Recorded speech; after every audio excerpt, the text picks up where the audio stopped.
Alright guys, welcome back to this chess video. In today's video, I'm going to be showing a wonderful chess game that I recently played, and we're going to be taking a look at all the brilliancies, all the mistakes and blunders that happened throughout the game. So, getting right into it, in the opening we have d4, I respond with d5. Right away they go f3 and I copy their knight going f6. This is the Cole system after e3. So after this, I play a rather weird move, trying to get out of the opening right away, bringing my knight into the center, trying to take a bit more space. They develop their queen. I push my pawn out a bit. For some reason, I felt like if they went to b5, it would be annoying. So I just tried to prevent that.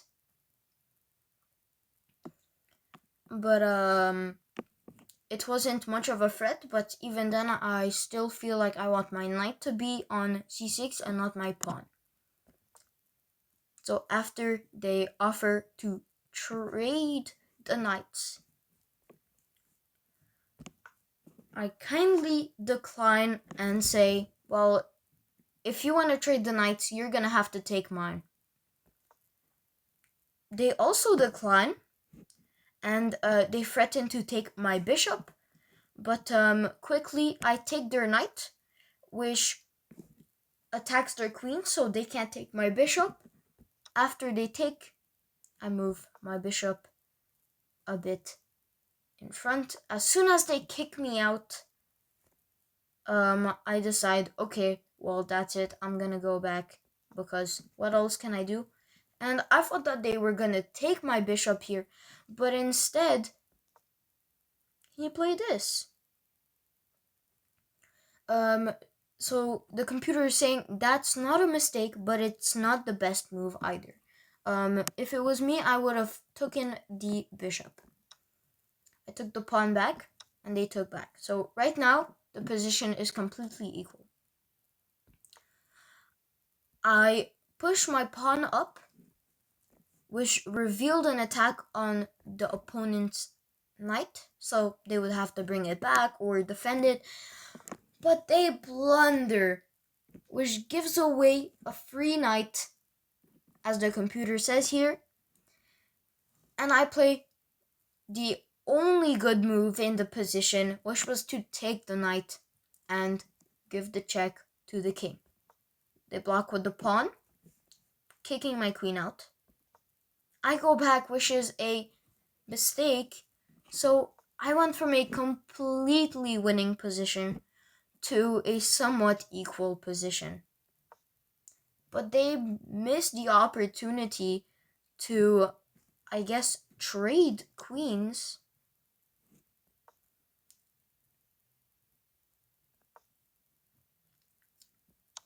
I go here, which is the move that, well, it's best. It is the move that you should play. And right away they make an inaccuracy. I develop my knight. They develop their bishop. I make an inaccuracy there, giving the check on the king. I have no clue what I was doing, but after they went back, I thought that for some reason I had an attack here, and now white went from losing to winning.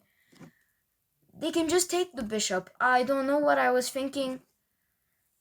I think my thought was they would take my bishop with their queen, and then I would be able to take their g4 pawn and fork their king with their bishop. Completely forgetting about the queen there. So that was an absolutely horrible move. They just took with the king anyways. I go back, which is another mistake, and now they're completely winning.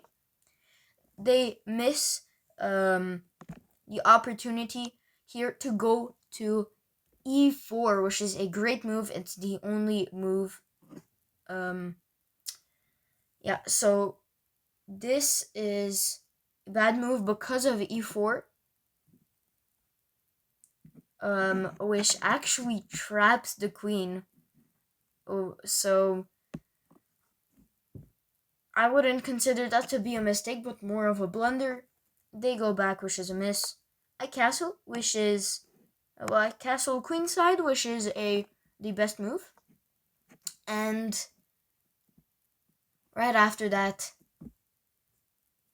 they play bishop to e4. This would have been great if they played it before I had castled, but do you know why it's bad now? Because now I can play the brilliant move knight takes d4, sacrificing my knight for a pawn. They took back, which is a inaccuracy because of a possible fork, which fortunately I played. So I took the pawn, forking the king with the bishop, and after they blocked, I took their bishop. So they slide out of the attack from the rook, and I take their free pawn. And as soon as they move their king, which is an inaccuracy, I go from a completely winning position to a winning position, but not completely. This is a big mistake, but luckily they made a mistake of their own. Turns out that there's a forced checkmate after the bishop moves. As soon as I looked at the game review right after this game, and I came to this part of the game, as soon as I clicked the button and I saw this move, I was like, could I have played bishop to a3? And it turns out that that was forced checkmate. So it's sad that I couldn't think of that before. Instead, I just thought, let's take the pawn and threaten the rook. They gave me a check. This is a forced move. They took my pawn. There was a better option. The better option was just to take the rook directly. After this, then I decided I would take the rook. And after they do that, for a second I thought I would be able to take the other rook, but I quickly realized that their queen is there, so that's not good. And even then I would still be completely winning, but I want to keep my queen. Until this happened where they wanted to trade the queen. So I decided, you know what? Why not? Let's trade. Because I'm up a rook. And you know what that means. That means that let's trade some more. So I played this. And after this, which is an inaccuracy, which is not good, they could have threatened my rook instead. Probably going to, probably either moving the king or attacking with the rook. I don't think it is that, but I understand what the computer is trying to say. And right away, as soon as I see that move, I go, okay, I'm in a winning position. I'm up 5 pawns, and I have an extra rook. So what's the best thing to do? The best thing to do in this position is to simplify. And they can't take my bishop because they're, pinned. This loses a tempo and is threatening the rook. But right after that, I trade equal material. So we trade here and they take all the pieces. And now I'm just completely winning. In this position, I go, you know what? I want to activate my rook. What's the best way to do that? Let's go b8. There's a my rook is now looking at a open file. The whole file is empty. Okay, so they move forward. I attack their pawn. They go here.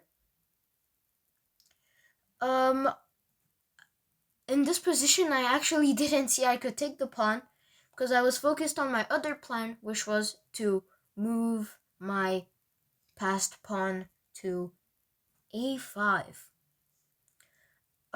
So there are two reasons of why I did this. First of all, it means that my opponent can never walk forward and defend their pawn.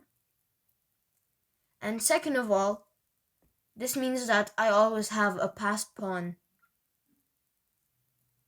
And since it can't be reached, no matter what, upper rook, I will win no matter what. So they go here. I decide not to take and just push my pawn. They go here. I push as well. No matter what they do, they just go here.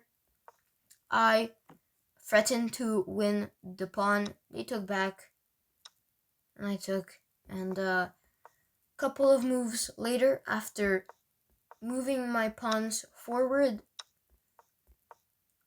here I play a weird move, I guess, but I just want to kind of get the pawns out of the position.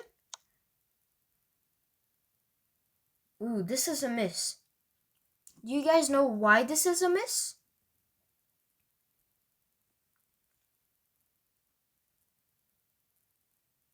So hopefully you found it.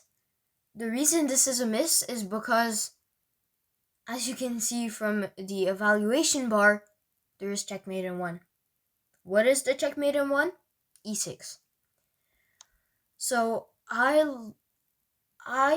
got a miss because I simply didn't move my queen 1 square over. But even then, after a couple of moves, they're forced into the corner, and I have checkmate in 1. So yeah, checkmate with the rook on h4. So as always, if you guys enjoyed this video and like this game, and maybe you guys want to see more chess games that I've played, more games where I've maybe sacrificed more pieces. For example, I've had 2 brilliant moves I can think of right now where I sacrificed my rook. So I had the rook in the position and I sacrificed it. And so yeah, if you guys want to see more content on chess like this, where I just go over games that I play and explain a bit to why I did certain things and why some moves are good and what you should be looking for while you're playing, make sure you subscribe, like, comment, anything that comment if you've ever done a brilliant move before and with what piece it was. So yeah, thanks for watching and see you in the next one.